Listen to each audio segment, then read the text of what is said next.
5 coisas para aprender com a polêmica da Pequena Sereia de 2023.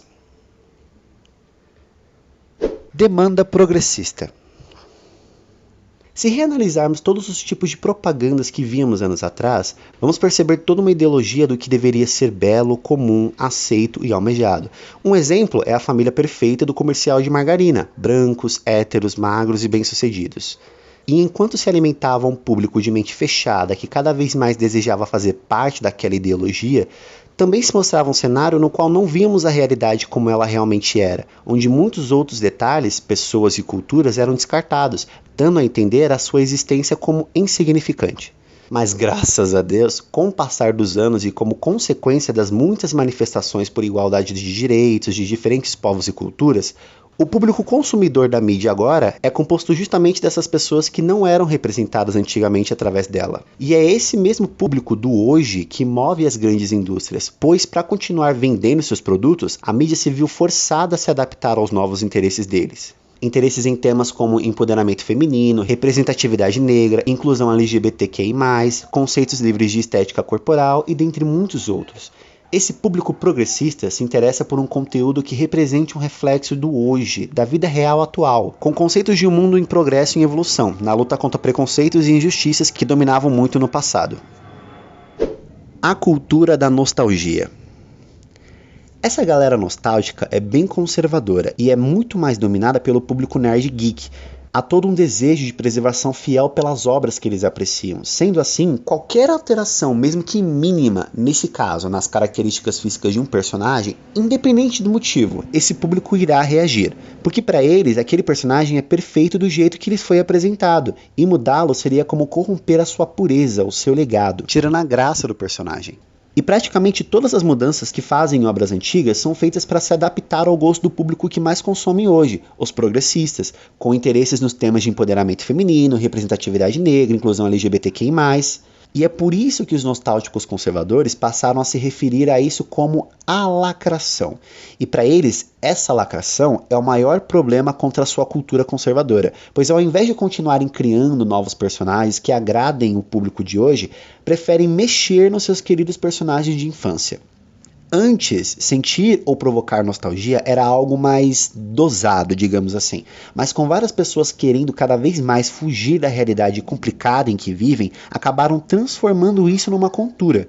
Uma cultura tão forte ao ponto de que, para eles, é muito mais importante debater sobre o problema de mudar a cor de um personagem fictício do que lutar contra o no mundo real. Mas a partir disso, também afirmar que todos eles são seria errado, porque nem todos são assim, e ainda existe todo um motivo mais profundo, mesmo que complicado. Argumentos sem sentido. Meu Deus, daqui a pouco tem Branca de Neve negra, Moana loira dos olhos azuis, Pocahontas oriental. Ou seja, eu vou ignorar sim o fato de que nessas histórias existe e é muito relevante as etnias e culturas das personagens, e também vou ignorar sim o fato de que etnia e cultura de sereias não são definidas, e que a cor da Pequena Sereia não muda absolutamente nada na história dela. Pra mim isso faz mais sentido. Tinha que ser fiel ao original. Ou seja, para mim não interessa se a inspiração do primeiro livro veio de uma paixão homossexual não correspondida. Para mim não interessa se na versão original Ariel morre virando espuma do mar. Não interessa se o tom de cabelo vermelho não é natural. Para mim, a versão original é o clássico de 89, e a adaptação em live action tem que ser exatamente igual, sem mudar ou acrescentar nada, tem que ser a mesma coisa. Mesmo que já tenham feito isso com o Rei Leão e não deu certo. A gente é obrigado a gostar da nova Ariel, senão a gente é... Ou seja, a gente é obrigado a aceitar que esse filme não foi feito só para nós nostálgicos, a gente é obrigado a aceitar que ele foi feito também para outros públicos, e a gente também é obrigado a aceitar a grande importância da representatividade negra que ele trará para as próximas gerações, contribuindo para a diminuição do... Olha que absurdo! Ah, o problema é a lacração. Eu já expliquei isso lá atrás, volta o vídeo. Mais uma princesa da Disney tem que ser bonita. Ah, e é aí que chegamos em outro grande aprendizado dessa treta. O uso desnecessário da liberdade de expressão. No começo da era digital e surgimento das comunidades e redes sociais, existia uma técnica que muitos ainda dominavam, da qual consistia em apenas ignorar o que você não gosta e seguir a sua vida.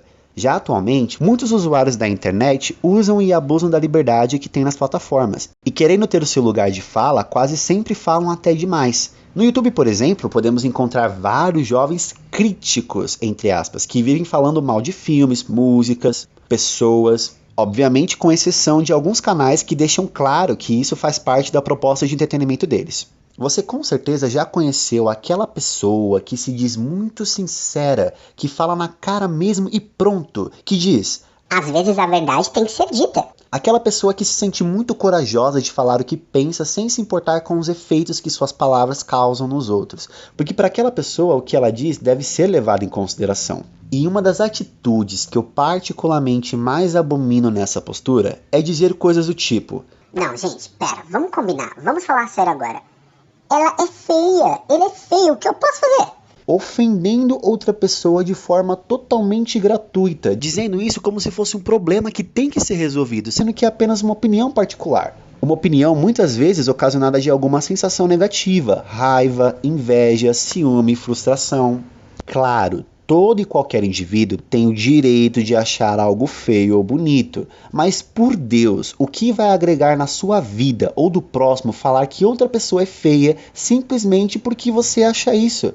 Críticas só são úteis sendo construtivas. Críticas não foram feitas para descarregar sentimentos. Reflita se o que você diz e como diz veio de uma intenção de ajudar a melhorar ou veio de uma vontade de descarregar o seu incômodo e desconforto. Estratégias de marketing. Em toda essa situação, nós ainda conseguimos ver efeitos emocionantes que a repercussão desse filme está causando, como os vídeos das criancinhas negras reagindo à imagem de uma princesa popular, que elas também não esperavam que poderia ser de outra cor, e agora se sentem semelhantes à personagem. E é esse o ponto inicial. Se reimaginarmos o cenário da produção desse filme, eu fortemente acredito que se tivessem escolhido uma outra atriz, porém branca e ruiva, mesmo que ela fosse famosa, além de não receber essas críticas ridículas, muito provavelmente esse filme teria uma repercussão fraca, porque seria mais um filme de princesa, mais do mesmo, mais um genérico, só mais uma nova versão de um outro clássico, sem novidades. Porque assim o filme traria uma imagem que o público já estaria esperando, como foi, na minha opinião, com Cinderela. Vale destacar que, como a Disney possui obras que conquistaram várias gerações passadas, o público que mais consome seus produtos é justamente a galera nostálgica conservadora, e produtos como filmes live action são feitos com base na grande demanda desse público.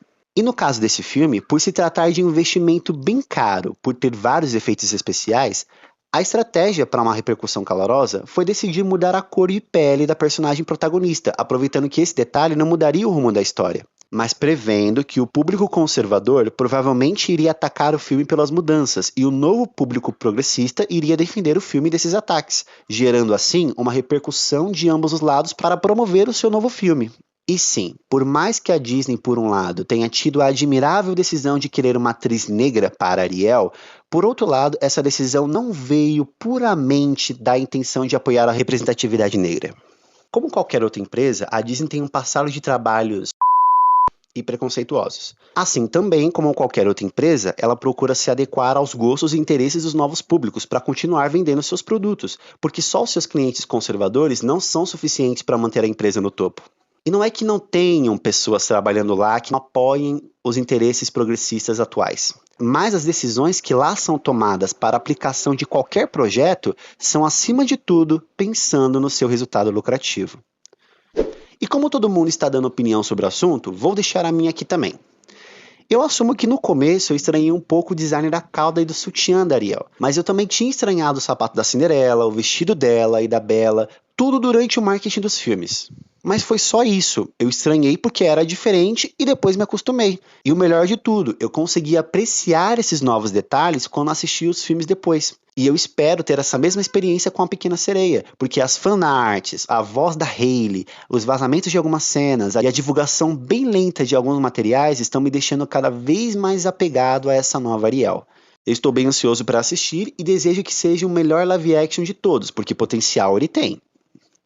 Eu espero de verdade que as informações desse vídeo tenham agregado de alguma forma no seu amadurecimento. Quero também deixar aqui um agradecimento a esses canais e recomendar esses vídeos, nos quais eu me baseei para coletar as principais informações e que também me fizeram sair dessa situação delicada aprendendo alguma coisa e evoluindo. Um abraço e tchau, tchau.